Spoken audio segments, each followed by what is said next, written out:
கிறிஸ்துவின் நாமத்தினாலே இந்த கிறிஸ்மஸ் நன்னாளிலும் உங்கள் ஒவ்வொருவருக்கும் எழும்பி பிரகாசி ஊழியங்களின் சார்பாகவும் எங்கள் குடும்பத்தின் சார்பாகவும் கிறிஸ்மஸ் நல்வாழ்த்துக்களை தெரிவித்துக் கொள்கிறோம்.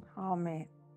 இந்த நாளிலும் நாம் ஆண்டவரின் பிறப்பை குறித்து நாம் தியானிப்பது நமக்கு சிறந்ததாக இருக்கிறது. அதை பற்றி நாம் தியானிக்கலாம். ஹல்லேலூயா. இன்னைக்கு கிறிஸ்மஸ் தினத்தன்று இன்னைக்கு எல்லார் வீடுங்களிலும் சந்தோஷத்தோடு கூட அநேக காரியங்களை அவங்க செய்து கொண்டு இருக்கலாம். அவங்க வீட்டில் நல்ல துணிமணிகள், வீட்டில் செய்ய வேண்டிய டெக்கரேஷன்ஸ், இன்னும் பலகாரங்கள் அப்படி செய்து அவங்களுடைய பண்டிகையை கொண்டாடக்கூடிய அந்த சந்தோஷத்தில் செயல்பட்டு கொண்டு இருக்கலாம். சாதாரணமாகவே நம்ம குடும்பத்தில் யாருக்காவது ஒரு பிறந்த நாள் வரும்னா அதை நம்ம ரொம்ப ஹாப்பியாக கொண்டாடுவோம்.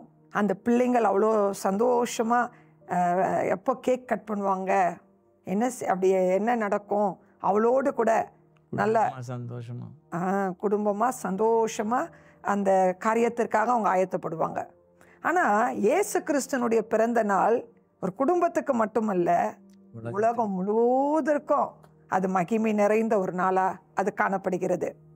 அதனுடைய முக்கியமான நோக்கம், ஆண்டவர் ஏன் இந்த உலகத்தில் மனிதனாக பிறந்தார், தேவகுமாரன் ஆக இருக்க வேண்டியவர் சாதாரண தாழ்மை கோலை எடுத்து இந்த உலகத்தில் பூ உலகத்தில் அவர் பிறந்தார் என்பதற்கு என்ன அதுக்கு ஒரு காரணமாக இருக்குமானால், நம்ம ஒவ்வொருவரையும் அதிகமாக நேசிக்கிறார்.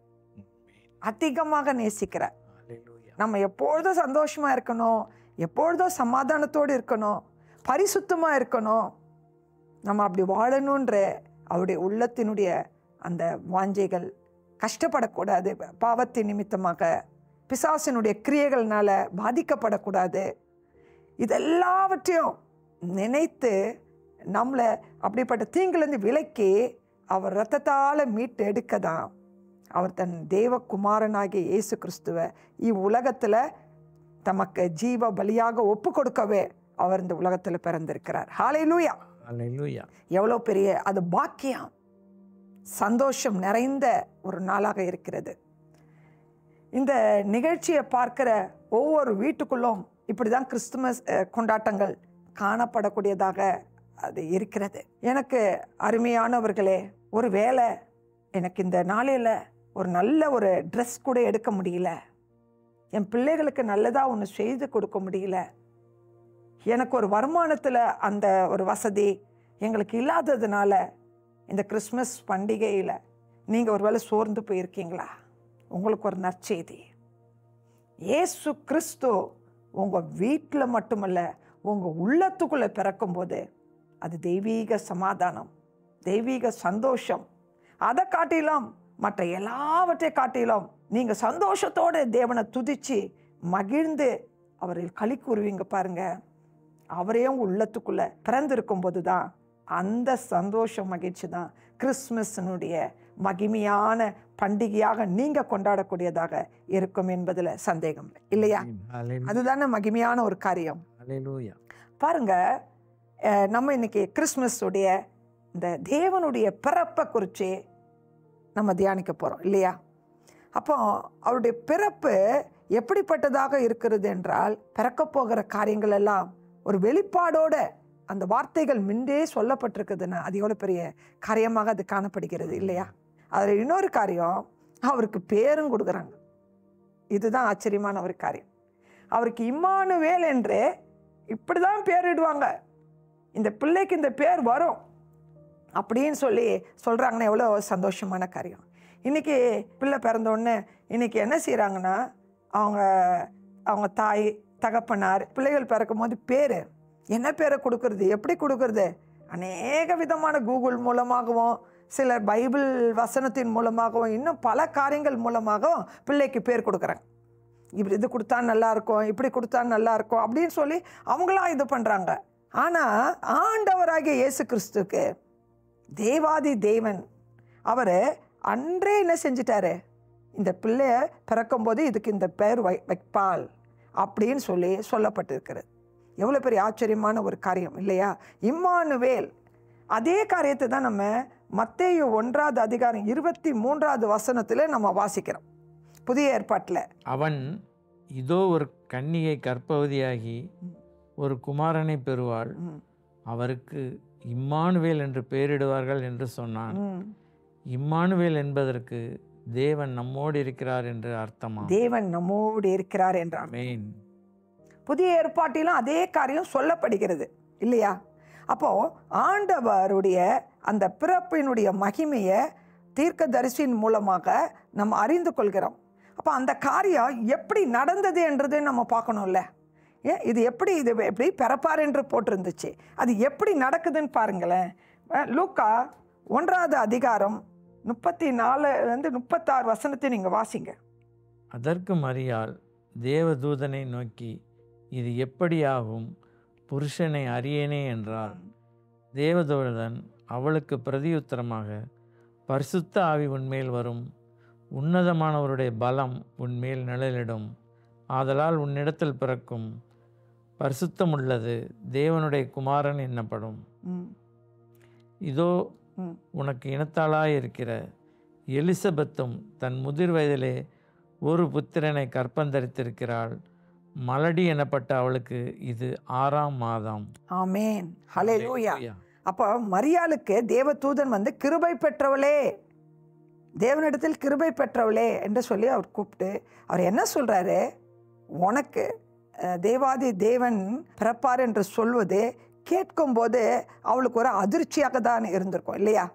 அதை கண்டு அவளுக்கு ஒன்றுமே புரிஞ்சிருக்காது. அதுக்கு தான் அவன் சொல்கிறா, நான் ஒரு கன்னி, நான் வந்து புருஷனே அறியவே இல்லையே, எப்படி எனக்கு பிள்ளை பிறக்கும் அப்படின்னு சொல்லி அவள் தேவதூதன் இடத்துல கரெக்டான ஒரு கேள்வியை கேட்குறான். அதுக்கு தேவதூதன் சொல்கிற வார்த்தை அவளுக்கு பிரதியுத்தரமாக, பரிசுத்த ஆவி உன்மேல் வரும். யார் பரிசுத்த? கர்த்தரே ஆவியானவர் என்று வேத வசனம் சொல்கிறது. உன்னதமானவருடைய பலம் உன்மேல் நிழலிடம், ஆதலால் உன்னிடத்தில் பிறக்கும் குழந்தை எப்படிப்பட்டதா இருக்கும்? பரிசுத்தம் உள்ளது, தேவனுடைய குமாரன் எனப்படும். தேவனுடைய குமாரன், தேவனுடைய குமாரன் எனப்படும். அப்போ இந்த அருமையான இந்த காரியத்தை மரியாள் கேட்ட உடனே என்ன ஆயிடுச்சுன்னா, அவள் ஆண்டவருக்கு அப்படியே சரண் அடைந்து, நீ தேவன் என்ன நினைக்கிறாரோ அது அப்படியே எனக்கு நடக்கட்டும் அப்படி சொல்லி தன்னை தாழ்த்தி ஆண்டவர் கையில் ஒப்பு கொடுத்தாராம். ஒரு பக்கம் அதிர்ச்சி, ஒரு பக்கம் ஆச்சரியம். ஆமாம், ரெண்டுமே இருக்குது. அவளுடைய லைஃப்பில் பார்க்குறா, எதிர்பார்க்காத ஒரு காரியம், திடீர்னு ஒரு காரியம், தேவதூதன் வந்து நின்று காரியங்களை சொல்கிறார் என்றால் அதை எப்படி அவ உணர்ந்திருப்பார். ஆனால் ஒரு பக்கம் பாக்கியம் நிறைந்தவளாக மாறி விடுகிறார்.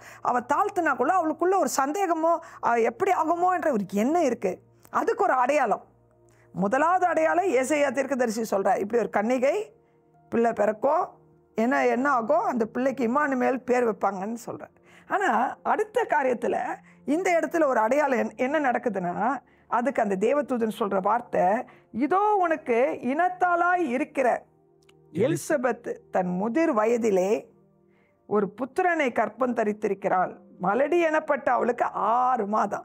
அப்போ 6 மாதம் அவளுடைய ரிலேஷன், அவங்க என்ன செஞ்ச பிள்ளையே அவங்களுக்கு இல்லை, வயசும் ஆயிடுச்சு. ஆனால் அவங்களுக்கு என்ன செய்கிறாங்க, தேவன் மகிமையான ஒரு காரியத்தை கர்ப்பம் தரிக்க செய்கிறார். அவங்களுக்கு எத்தனாவது மாதம்? 6 மாதம் ஆகிவிட்டது என்று இதுதான் அடையாளம்னு சொல்லி தேவதூதன் மரியாள் இடத்துல சொல்கிறாங்க. எவ்வளோ பெரிய ஒரு ஆச்சரியமான ஒரு காரியம் இல்லையா? இது அப்போ அவளுக்கு அதுக்கு முன்னாடி தெரியல. இந்த எலிசபெத்தை அவங்க கன்சியாக இருக்கிறது இவங்களுக்கு தெரியல இல்லையா? ஆனால் அது தேவதூதனே அதை சொல்வதை பார்க்குறாங்க. இதுதான் ஆச்சரியமான ஒரு காரியம். இப்போ வந்து சில காரியங்கள்லாம் வந்து நிறைய பேர் கூட நம்மக்கிட்ட கேட்பாங்க, இது எப்படி ஆகும், இந்த காரியத்தில் வந்து சில காரியங்கள் அவங்க சொல்லுவாங்க, இந்த காரியம் இப்படி கடவுள் செய்வார் சொன்னால் நம்பிக்கை வராது. இது எப்படி ஆகும் அப்படிலாம் நினைப்பாங்க. ஆண்டவர் சுகப்படுத்துவாரா, ஆண்டவர் அற்புதம் செய்வாரா அப்படிலாம் கூட நிறைய பேருக்கு ஒரு அவிசுவாசம்லாம் வரும், அவிசுவாசம். ஆனால் ஆண்டவர் பாருங்களேன், எல்லா காரியத்துக்குமே பதில் வேதத்தில் இருக்குது. எல்லா காரியத்தில் விசுவாசமாக இரு, அதுதானே அந்த காரியத்தில் நம்ம பார்க்குறோம். அப்போ விசுவாசத்தோடு கூட நம்ம ஆண்டவர் இடத்துல எது கேட்டாலும், என் நாமத்தில் எதை கேட்டாலும் அதை நான் செய்வேன்னு சொல்கிறேன். அப்போ அந்த விசுவாசம். அப்போ இந்த இடத்துல இது அப்படி இல்லை. இந்த இடத்துல தேவதூதனே வந்து மரியாள் இடத்துல ஒரு ஆச்சரியமான காரியங்களை சொல்லி அந்த அடையாளங்கள் எல்லாம் உனக்கு இதெல்லாம் போய் பாரு, இதுலையா நீ நம்பு அப்படின்னு சொல்கிற காரியங்கள்லாம் அது ஒரு இயற்கைக்கு அப்பாற்பட்ட ஒரு காரியமாக அது காணப்படுகிறது.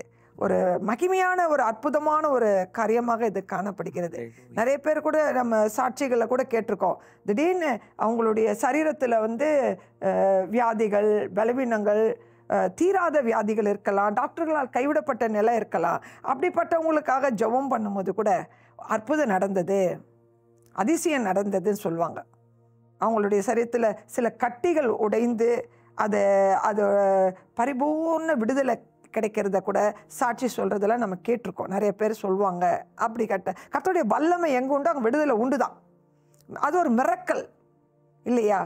அப்படிப்பட்ட தேவன் மகிமையான ஒரு காரியத்தை இந்த தேவ தூதன் மூலமாக மரியாள் கேள்விப்படுறார். ஆனால் பாருங்கள், இது ஒரு அடையாளமாக இது காணப்படுகிறது. ஒரு அடையாளம் இது. அப்போ தேவன் வாக்குத்தத்தம் செய்தவர் உண்மை உள்ளவர் அதில் இருக்கார்.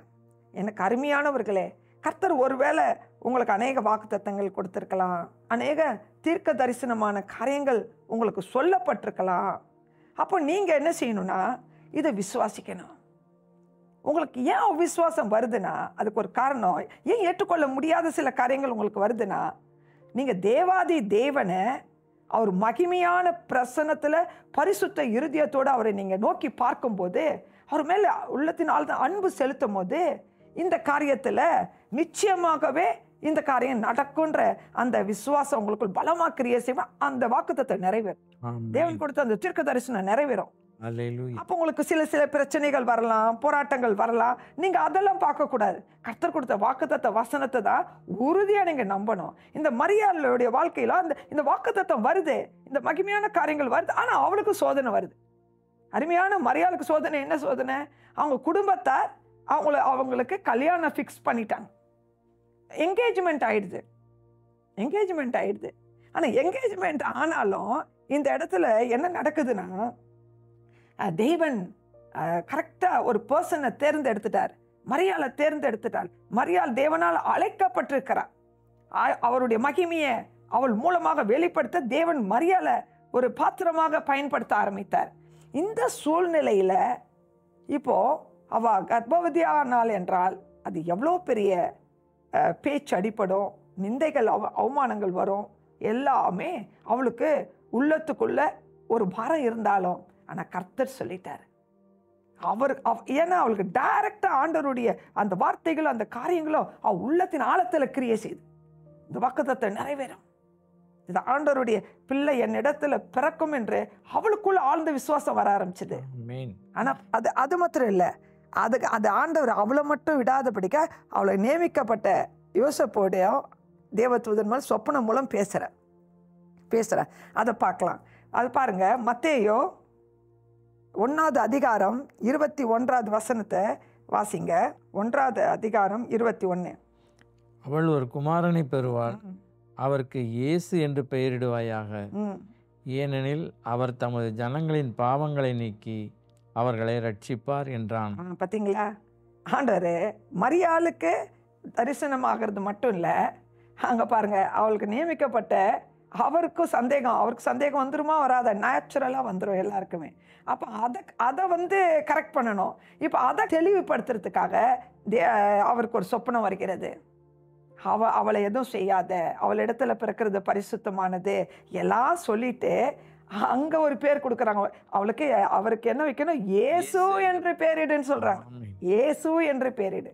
அந்த பேரிடுன்னு சொல்கிறது மட்டும் இல்லை, அவர் எதுக்கு பிறந்திருக்கிறார் என்றதும் தேவதூதன் மூலமாக சொல்லப்படுகிறது. அது என்ன சொல்கிறாங்கன்னா, ஜனங்களின் பாவங்களை நீக்கி அவர்களை ரட்சிப்பார். ஹல்லேலூயா! ஜனங்களின் பாவங்களை ரட்சித்து, அப்போ பாவத்தினுடைய காரியங்களை மன்னிக்கிறதுக்கு அதிகாரம் இயேசு கிறிஸ்துவின் மூலம்தான் உண்டாகிறது. இயேசு கிறிஸ்துவின் மூலம்தான் உண்டாகிறது. ஹல்லேலூயா! ஹல்லேலூயா! அப்போ அவர் பிறப்பார். எவ்வளோ பெரிய பாக்கியம் இல்லையா? எவ்வளோ பெரிய சந்தோஷம் இல்லையா? இது நம்ம என்ன செய்யணும்? நம்ம ஆண்டவரை துதிங்க, கனப்படுத்துங்க. ஆகையால் பாருங்க, அப்போ அவளுக்கு ஒரு சோதனை வருது. ஆனால் அந்த சோதனையை கர்த்தரை நம்புறபடியால் அந்த சோதனைகளோ அந்த நிந்தனைகளோ அவர்களை பாதிக்கவே இல்லை. ஹல்லேலூயா! ஹல்லேலூயா! அப்படியே இருக்கார், அவங்கள நடத்துறார் அழகா. அதே போல் தான் நமக்கும் வாக்குத்தத்தங்கள் கொடுத்துருக்கலாம். தீர்க்க தரிசனங்கள் சொல்லப்பட்டிருக்கலாம். நீங்க விசுவாசிங்க. நிச்சயமாகவே அவர் உண்மை உள்ளவர். வாக்குத்தத்தம் பண்ணின தேவன் உண்மை உள்ளவர். ஆமென். உங்களுக்கும் நிறைவேற்றுவார். அவருடைய கிறிஸ்துமஸ், அவருடைய பிறந்த நாளை கொண்டாடுகிற உங்க வாழ்க்கையிலும் இந்த ஆசீர்வாதத்தை கர்த்தர் கொடுப்பார் இல்லையா? ஆமென். அந்த மகிமையான காரியத்தை கர்த்தர் செய்வார். ஆமென். இதை விசுவாசிங்க. இந்த கிறிஸ்துமஸ் பண்டிகை இதை விசுவாசித்து இதை நம்பி ஆண்டவரை கனப்படுத்தி மகிமைப்படுத்தி சந்தோஷத்தோட கிறிஸ்துமஸ் கொண்டாடுங்க. ஹல்லேலூயா, ஹல்லேலூயா. ஹல்லேலூயா. உங்க இருதயம் கலங்காது இருப்பதாக. பாருங்க, இந்த இந்த காரியங்கள் நடக்கும்போது இன்னொரு காரியமும் நடக்குது இல்லையாங்க? அதை வாசிங்களேன். மத்தேயு 2:2. யூதருக்கு ராஜாவாக பிறந்திருக்கிறவர் எங்கே? ம். கிழக்கிலே அவருடைய நட்சத்திரத்தை கண்டு அவரை பணிந்து கொள்ள வந்தோம் என்றார்கள். பார்த்தீங்களா? யூதருக்கு ராஜாவாக பிறந்திருக்கிறவர் எங்கேன்னு கேட்குறார். அப்போ அந்த சாஸ்திரிகள் வேற இடத்துல இருந்து வர்றாங்க. அவங்களுக்கு வழிகாட்டியா அந்த ஸ்டார் தான் வருது. ம். அந்த ஸ்டாரை பார்த்துட்டாங்க. அப்போ முன்கூட்டியே அவங்களுக்கு இது சொல்லப்பட்டிருக்கு. அப்போ இதெல்லாம் தெரிஞ்சவங்க கரெக்டாக வந்துட்டாங்க. அப்போ இந்த இடத்துல அவங்க வரும்போது யூதருக்கு ராஜாவாக பிறந்திருக்கிறவர் எங்கேன்னு கேட்குறாங்க. அப்போ தான் அங்கே இருக்கிற ராஜாவுக்கு பயம் உண்டாகுது. பாருங்களேன், அப்போ இவ்வளோ காரியத்தை எவ்வளோ அழகாக நடத்துகிறாரு, எவ்வளோ அதிசயமாக நடத்துகிறாரு. அப்போ அந்த பிள்ளை பிறந்த இடத்த அந்த ஸ்டாரை வச்சு ஆண்டவர் வழி நடத்துகிறார். ஸ்டெப் பை ஸ்டெப் நடக்கு, அதிசயமாக நடக்குது. சாஸ்திரியர்கள் வந்துட்டாங்க பிள்ளை பிறந்த இடத்துக்கு. அப்போ பிள்ளை எங்கே பிறந்திருக்குதுன்னா, அதான் லூக்கா 2வது அதிகாரம் அதில் 11, 12 வாசிங்க. இன்று கர்த்தராகிய கிறிஸ்து என்னும் இரட்சகர் உங்களுக்கு தாவீதின் ஊரிலே பிறந்திருக்கிறார். பிள்ளையை துணிகளில் சுற்றி முன்னணியிலே கிடத்திருக்க காண்பீர்கள். இதுவே உங்களுக்கு அடையாளம் என்றான். இங்கே மேய்ப்பர்கள் நிற்கிறாங்க. மேய்ப்பர்கள் ஆடை மேய்த்துட்டு அங்கே இருக்காங்க. அவங்க இடத்துக்கு தேவ தூதன் வரார். பார்த்தீங்களா? அவங்களுக்கு ஒரு அறிவிப்பு. அவங்களுக்கு என்ன சொல்கிறாங்க? இந்த குழந்தை எங்கே கடத்தியிருப்பாங்க, எங்கே இருக்குன்னு என்றதை சொல்கிறாங்க அந்த இடத்துல. அப்போ நீங்கள் அங்கே போங்கன்னு இது ஒரு அடையாளமாக மேய்ப்பர்களுக்கு வருது. அங்கே சாஸ்திரியர்கள் அவங்க வராங்க. அப்போ அவங்களுக்கு ஒரு அடையாளத்தை கடவுள் கொடுக்குறாரு. அவங்க பிள்ளையாண்ட வர்றதுக்கு அங்கே ஒரு ஸ்டார், அது வழிகாட்டியாக வருது.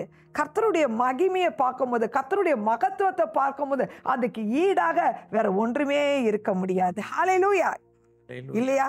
ஆராய்ந்து முடியாத பெரிய காரியங்களை செய்கிறார், எண்ணி முடியாத காரியங்களை செய்கிறார், ஆச்சரியமான காரியங்களை செய்கிறார். இதுதான் மகிமையின் ராஜா, உன்னதத்தின் தேவன் இந்த உலகத்தில் வந்து பிறந்திருக்கிறார் என்றால் எவ்வளோ பெரிய அந்த தேவனை நம்ம சொந்த இரட்சகராக ஏற்றுக்கொள்ளும் போது வருகிற சந்தோஷத்தை காட்டிலும் பெரிய சந்தோஷம் உலகத்தில் இல்லை. இதை நம்ம புரிந்து கொள்ள வேண்டும். பாருங்க, இதுல என்ன அழகா ஆண்டவர் ஸ்டெப் பை ஸ்டெப் நடத்துறது மட்டும் இல்லாதபடி இது எல்லாமே நடந்திருக்கு. இன்னைக்கு இஸ்ரவேல் நாட்டில் பெத்லகேம் என்ற ஊர்ல தான் இயேசு பிறந்தார். அந்த இடத்துல தான் தேவன் பிறந்தார். அது எவ்வளவு பெரிய இதுன்னு பாருங்க. மீகா 5:2 வாசிங்க. எப்பிராத்தா என்னப்பட்ட பெத்லகேமே, நீ யூதேயாவில் ஆயிரங்களுக்குள்ளே சிறியதாயிருந்தும் இஸ்ரவேலை ஆளப்போகிறவர் உன்னிடத்திலிருந்து புறப்பட்டு என்னிடத்தில் வருவார். அவருடைய புறப்படுதல் அனாதி நாட்களாகிய பூர்வத்தினுடையது. பார்த்தீங்களா? இது முன்னமே சொல்லப்பட்டுருச்சு இல்லையாங்க? அப்போ இந்த பெத்லகேம் என்ற ஊர் வந்து ரொம்ப சின்ன இடம், ரொம்ப சின்ன இடம். இன்னைக்கும் இருக்குது. அதான் அந்த பெத்லகேம் என்ற ஊர் இன்னைக்கும் இருக்கு. அவர் பிறந்ததற்கு அடையாளமாக பெத்லகேமில் இன்னைக்கு இஸ்ரேலில் அது சொல்லப்பட்டு கொண்டிருக்கு, தெளிவாக இருக்கு. தேவன் பிறந்ததற்கு இதெல்லாம் சாட்சி, இதெல்லாம் அடையாளம். அப்ப பாருங்க, சொல்றாரு அது எப்படி பிறக்குது, என்ன செய்ய போறாரு சொல்றாரு. அடையாளங்களுக்கு மேல அடையாளங்கள் இன்றும் இருக்கிறது, இன்று காணப்பட்டு கொண்டுதான் இருக்கிறது, இன்றும் சாட்சியாக தான் காணப்பட்டு கொண்டு இருக்கிறது. அவர் சர்வ வல்லவர், அவர் தான் தேவாதி தேவன், ஆதியும் அந்தமுமாக அவர் தான் இருக்கிறார். அவர் தான் சகலத்தையும் செய்ய வல்லமை படைத்த தேவனாக இருக்கிறார். அதுதான் நம்ம பார்க்கிறோம். மத்தேயு 24:35 வானமும் பூமியும் ஒளிந்து போகும், தேவனுடைய வார்த்தைகள் சொல்லிட்டார். எவ்வளவு பெரிய பாக்கியம் பார்த்தீங்களா? இந்த கிறிஸ்துவ தான் நம்ம கொண்டாட இருக்கிறோம். இந்த தேவனுடைய மகிமையான கிறிஸ்துவ தான் நம்ம சொந்த இரட்சகராக ஏற்றுக்கொண்டு பிறந்த நாளை கொண்டாட இருக்கிறோம். எனக்கு அருமையானவர்களே, இன்னைக்கு நீங்கள் யோசிக்கணும் இல்லையா? இன்னைக்கு எவ்வளோ காரியத்தில் அவங்க நேரத்தை செலவழிக்கிறாங்க. இன்னும் சிலர் இந்த பிறந்த நாளை கொண்டாட என்ன நினைப்பாங்கன்னா, தேவனை மகிமைப்படுத்தணும், அந்த நாள் சந்தோஷமான நாள்னு சொல்லி அநேகர் என்ன செய்கிறாங்க, குடி சினிமா வேறு என்னென்ன ஜாலியாக அந்த நேரத்தை செலவழிக்க பொழுதுபோக்காக எங்கெங்கேயோ போய் விடுகிறார்.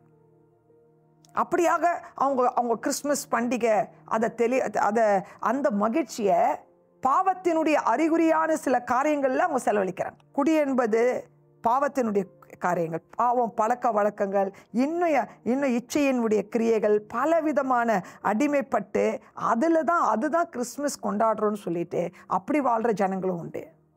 ஆனால் ஆண்டவராகிய இயேசு கிறிஸ்துவுடைய பிறப்பு எதுக்கு வந்தது? பாவிகளை ரட்சிக்க, பாவத்திலிருந்து விடுதலையாக்க. அந்த கிறிஸ்துவை தான் அவங்க என்ன செய்கிறாங்க, அவருடைய பிறப்பை தான் கொண்டாடுறாங்க. அப்போது அவங்களுக்குள்ள எப்படி சந்தோஷம் வரும்?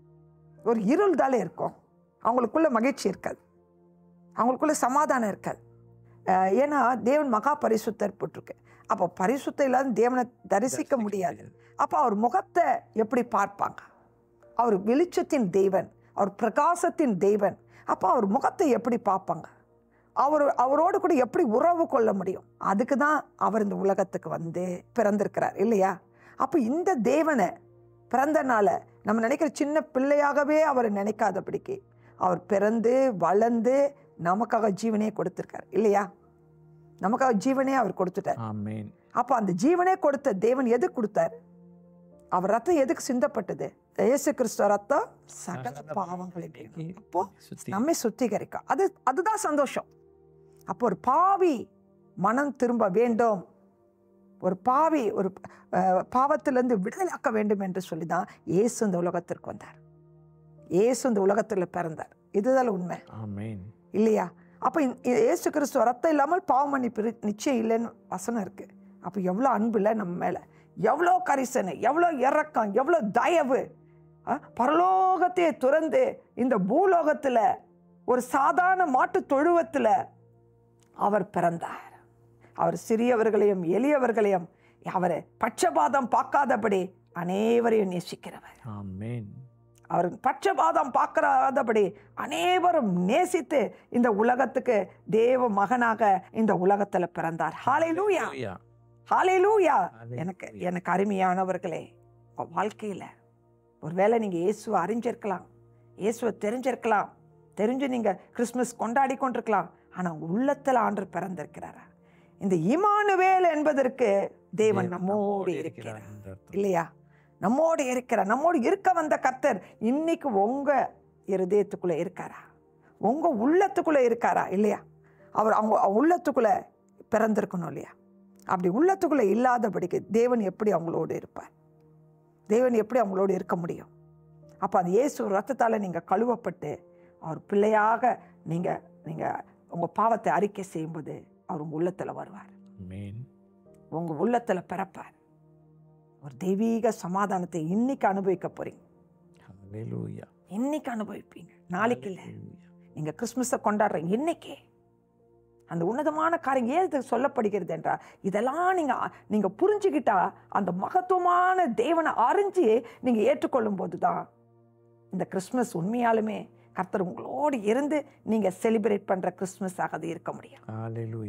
உங்களை பாதுகாக்கிறவரே அவர் தானே, உங்களை அரவணைக்கிறவரே அவர் தானே. இன்னைக்கு ஆண்டவர் ஆவலோடு காத்து கொண்டு இருக்கிறார். உங்க இருதயத்தை, உங்க சிந்தனையை அவருக்கு நேராக திருப்புவீர்கள். எந்த விதத்துல பாவத்துல விழுந்திருக்கீங்க? ஹாப்பி கிறிஸ்மஸ் சொல்றோம், மேரி கிறிஸ்மஸ் சொல்றோம். இந்த ஹாப்பி கிறிஸ்மஸ், மேரி கிறிஸ்மஸ் உங்க இருதயத்துக்குள்ள காணப்படுதா? ஒருவேளை நீங்க அழுது கொண்டே இருக்கீங்களா? உங்க பாவத்தை விட முடியாதபடிக்கு இன்னைக்கு உங்க கண்ணீரை கர்த்தர் துடைக்க விரும்புகிறார். உங்க துக்க நாட்கள் முடிந்து போகும். அவரை ஏற்றுக்கொள்ளுங்க. பாவத்தெல்லாம் மன்னிச்சிருங்க, என் அக்கிரமங்களெல்லாம் மன்னிச்சிருங்க, எனக்கு கிருபை தாங்கன்னு சொல்லி இன்னைக்கு நீங்க அறிக்கை செய்யுங்க. இன்னைக்கு ஒரு அற்புதம் நடக்கும். இன்னைக்கு ஒரு அற்புதம் நடக்கும். இன்னைக்கு அற்புதம் நடக்கும். இன்னைக்கு கர்த்தர் உங்களோடு வருவார். கர்த்தர் சொன்ன வார்த்தை பொய்யாகாது இல்லையாங்க? கர்த்தர் சொன்ன வார்த்தை பொய்யாகாது. இம்மானுவேல் தேவன் உங்களோடு இருக்க அவர் வருவார். நம்மோடு இருக்கிற தேவன் பெரிய உலகத்தில் இருக்கிறவனை காட்டிலும் நமக்குள் இருக்கிற தேவன் தானே பெரியவர். ஆமென். அவர் உங்களோடு கூட அவர் வாசம் பண்ண விரும்புகிறார். உங்க இருதய கதவை தட்டி கொண்டே இருக்கிறார். உங்க இருதய கதவை யாரெல்லாம் திறந்து கொடுப்பீங்களோ அவங்களுக்குள்ள அவர் பிரவேசிப்பார், உங்களோடு போஜனம் பண்ணுவார். இது எவ்வளோ பெரிய பாக்கியம். நீங்கள் கிறிஸ்மஸ் பண்டிகையில் இயேசுவோடு கூட இணைந்து நீங்கள் செலிப்ரேட் பண்ணி பாருங்களேன். அதுதான் சந்தோஷம், அதுதான் ஹாப்பினஸ். இந்த கிறிஸ்மஸ் பண்டிகையில் நீங்கள் மகிமையான தேவன், அவருக்கு எத்தனையோ நாமங்கள் இருக்கிறது. அந்த நாமத்தை நம்ம வாசித்து நம்ம ஆண்டவருடைய மகிமையை நம்ம அவரோடு கூட இணைந்து இந்த கிறிஸ்மஸ் பண்டிகையை கொண்டாட போகிறோம். ஹல்லேலூயா. ஹல்லேலூயா. ஏசாயா 9வது அதிகாரம் 6வது வசனத்தை வாசிங்க. நமக்கு ஒரு பாலகன் பிறந்தார், நமக்கு ஒரு குமாரன் கொடுக்கப்பட்டார். கர்த்தத்துவம் அவர் தோளின் மேல் இருக்கும். அவர் நாமம் அதிசயமானவர், ஆலோசனை கர்த்தா, வல்லமையுள்ள தேவன், நித்திய பிதா, சமாதான பிரபு எனப்படும். ஆமென். பார்த்தீங்களா, அவருக்கு என்ன நாம, எப்படிப்பட்டவர், நமக்கு பிறந்திருக்கிற கிறிஸ்து எப்படிப்பட்டவர். அவர் பாருங்க, அவர் அதிசயமானவர். அவர் தான் நமக்கு ஆலோசனை கொடுக்கிற கர்த்தர், நித்திய பிதா, வல்லமையுள்ள தேவன், அநாதி தேவனவர், வல்லமையுள்ள தேவன், வல்லமையுள்ள தேவன், சமாதான பிரபு, சமாதானத்தை கொடுக்கிறவர் அவர் தான். ஹல்லேலூயா. அதே போல யோசுவா 1ஆம் அதிகாரம் 5வது வசனத்தை வாசிங்க. நீ உயிரோடு இருக்கும் நாளெல்லாம் ஒருவனும் உனக்கு முன்பாக எதிர்த்து நிற்பதில்லை. நான் மோசையோடே இருந்தது போல உன்னோடும் இருப்பேன். நான் உன்னை விட்டு விலகுவதும் இல்லை, உன்னை கைவிடுவதும் இல்லை. ஆமென். மோசையோடு இருந்த கர்த்தர் நம்மோடு கூட இருப்பார், நம்மோடு கூட இருப்பார். ஆமென். மோசையோடு இருந்த கர்த்தர் யோசுவாவோடு இருந்தார், அதே போல் நம்மோடு இருக்கிறார். ஆமென். அதான் இம்மானுவேல், இம்மானுவேலாக நம்மோடு இருக்க போகிறார். ஹல்லேலூயா. இந்த கிறிஸ்மஸ் பண்டிகை கொண்டாடுற உங்க வாழ்க்கையில இன்னைக்கு ஒரு காரியத்தை நீங்க தீர்மானம் பண்ணுங்க. நீங்க அர்ப்பணிச்சு வரும்போது நீங்க சொல்லுங்க, என்னோடு இருக்கிறார், என்னோடு இயேசு இருக்கிறார், என்னோடு கர்த்தர் இருக்கிறார், அவர் வல்லமை உள்ளவர் சொல்லுங்க. அவர் எனக்கு ஆலோசனை கொடுப்பார் சொல்லுங்க. அவர் அதிசயமானவர் சொல்லுங்க. என்னை வழி நடத்துவார் சொல்லுங்க. எனக்கு சமாதானம் தருவார் சொல்லுங்க. நீங்க சொல்ல சொல்ல சொல்ல சொல்ல தேவ கிருபை இன்னைக்கு உங்க வீட்டை நிறைக்கும், உங்க தனிப்பட்ட வாழ்க்கையை நிறைக்கும். இன்னைக்கு சத்தியத்தை கேட்க கேட்க கேட்க தேவனுடைய பிரசன்னம் உங்க வீட்டை நிறைக்கும், உங்க உள்ளத்தை நிறைக்கும். சத்துருடைய போராட்டத்தை வந்து கர்த்தர் இன்னைக்கு உங்களுக்கு ஒரு பெரிய விடுதலை, பெரிய விடுதலை இந்த கிறிஸ்மஸ் உங்களுக்கு மகிழ்ச்சியை கொண்டு வருகிறது. இதை விசுவாசிங்க, இதை நம்புங்க. கர்த்தர் பெரிய காரியங்களை இந்த கிறிஸ்மஸ் உங்களுக்கு செய்வாராக. கர்த்தர் உங்களை ஆசீர்வதிப்பாராக. தேவ கிருபை உங்களை சூழ்ந்து கொள்வதாக. கெட்ட பழக்க வழக்கில் இருக்கிறவர்களை கர்த்தர் இன்னைக்கு விடுதலை ஆக்குகிறார். விசுவாசிங்க, விசுவாசிங்க. அறிக்கை நீங்க செய்ய செய்ய செய்ய பிசாசின் தந்திரங்கள் உங்களை விட்டு ஓடுகிறது. தேவ வல்லமை உங்களை நிறைக்கிறது. தேவனுடைய பாதுகாப்பு உங்க மேல் வருகிறது. இயேசுவின் நாமத்தினால நீங்க விடுதலை ஆகிறீர்கள் என்பதை உணர்ந்தவர்களாக நீங்க ஸ்தோத்திரம் பண்ணுங்க, ஸ்தோத்திரம் பண்ணுங்க. துதிக்க துதிக்க துதிக்க துதிக்க துதிக்க சத்துரு வெட்கப்பட்டு போவான். நீங்க அடிமைத்தனத்தில் இருக்கிற பொல்லாத ஆவிகளுடைய கிரியைகள் உங்களை விட்டு விலகுவதை நீங்க காண்பீர்கள். ஜெயம் உண்டாகும், பழக்க வழக்கங்கள் மாறும். ஹல்லேலூயா. ஹல்லேலூயா. இதை விசுவாசிங்க, இதை விசுவாசிங்க. நீங்க இதை செய்ய செய்ய நீங்க அறிக்கை செய்ய கர்த்தர் உங்களோடு வந்துடுறார். வரும்போது என்ன ஆயிடும், சத்துரு உங்களோடு இருக்க முடியாது, பிசாசு உங்களோடு இருக்க முடியாது, பழக்க வழக்கம் பாவங்கள் உங்களோடு இருக்க முடியாது. இயேசு ரத்தத்தால நீங்க மீட்கப்பட்டவர்களாக ஜெயமுள்ள கிறிஸ்துவ வாழ்க்கை செய்ய முடியும். கர்த்தர் உங்களை ஆசீர்வதிப்பாராக. ஹாப்பி கிறிஸ்மஸ், மேரி கிறிஸ்மஸ் இல்லையா? கர்த்தர் அவங்களை ஒவ்வொருவரையும் ஆசீர்வதிக்க, தேவ மகிமை அவர்களை தங்கியிருக்க நம்ம தொடர்ந்து உங்களுக்காக நாங்கள் ஜெபித்துக் கொள்கிறோம்.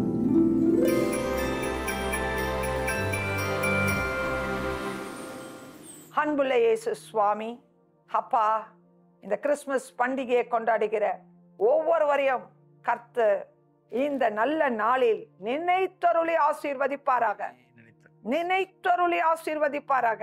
இப்பொழுதும் இந்த பண்டிகை நாட்களிலும் ஒவ்வொரு வீட்டுக்குள்ள இருக்கிற அந்த கவலைகள், இருள், அடிமைத்தன ஆவிகள், பாவத்தினுடைய கிரியைகள், பிசாசின் தந்திரங்கள், இயேசு சுவாமியுடைய பிரசன்னத்தை உணர முடியாதபடிக்கு அலக்களிக்கப்பட்டு கொண்டிருக்கிற தெய்வீக சமாதானத்தை உணர முடியாதபடிக்கு போராடி கொண்டிருக்க செய்கிற பொல்லாத ஆவிகளுடைய கிரியைகளை இயேசு கிறிஸ்துவின் நாமத்தினால, இயேசு கிறிஸ்துவின் நாமத்தினால அப்படிப்பட்டவர்களை விட்டு வெளியே வரும்படியாக நாங்கள் கட்டளை கொடுக்கிறேன். Jesus name, amen. In Jesus name அப்படிப்பட்டவர்களுக்கு விடுதலை ஆவார்களாக, அப்பா உம்முடைய பிறப்பு மகிமை நிறைந்த பிறப்பு, மகத்துவம் நிறைந்த பிறப்பு. நீங்க வந்ததற்கு நோக்கத்தினுடைய காரியமே பிசாசின் கிரியைகளை அழிக்கதா, பாவத்திலிருந்து மக்களை விடுதலையாக்கதா. இன்னைக்கு எந்தெந்த விதத்தில் சந்தோஷத்தை இழந்திருக்கிறார்கள், எந்தெந்த விதத்தில் சமாதானத்தை இழந்திருக்கிறார்கள், எந்தெந்த விதத்தில் பற்றாக்குறைகள் பண வசதி இல்லாதபடிக்கு அப்பா ஆத்மாவில் சோர்ந்து போயிருக்கிறார்கள், பாவத்தின் நிமித்தமாக இருளில் வாழ்ந்து கொண்டிருக்கலாம். ஒருவேளை அப்பா இன்னைக்கு அப்படிப்பட்டவர்களா இன்னைக்கு விடுதலை ஆக்கிடுங்க ஏசப்பா. நல்ல ஒருவேளை சரீரத்துக்கு நல்ல சுகமே இல்லையே அப்பா, மறிக்கிற தருவாயில் கவலையோடு இருக்கலாம், மருந்து மாத்திரைகள் கூட வாங்க முடியாதபடி, டாக்டர் கிட்ட போக முடியாதபடிக்கு கஷ்டங்கள் இருக்கலாம். இன்னைக்கு அப்படிப்பட்டவர்களா விடுதலையாக்கி அவங்க இருதயத்துக்குள்ள நீங்க பிறந்தப்பா அப்பா இம்மானுவேலனாக, நீங்க இம்மானுவேலாக இன்னைக்கு நீங்க அவங்களோடு தங்கிருங்க ஏசப்பா. இன்னைக்கு நீங்க அவங்களோடு தங்கிருங்கப்பா. அவங்களை விட்டு விலகாதபடிக்கு ஒரு அற்புதத்தை செஞ்சிருங்க. சுகமளிக்கிற வல்லமை இறங்கட்டும், சுகமளிக்கிற வல்லமை இறங்கட்டும் இயேசுவின் நாமத்தினால. ஒரு அற்புத சாட்சியாக ஒவ்வொருவரையும் கொண்டு வாங்கப்பா. ஹாப்பி கிறிஸ்துமஸ் ஆக இருக்கட்டும், சமாதான கிறிஸ்துமஸ் ஆக இருக்கட்டும், சந்தோஷத்தோட கிறிஸ்துமஸ் பண்டிகை குடும்பமாக கொண்டாடட்டும்.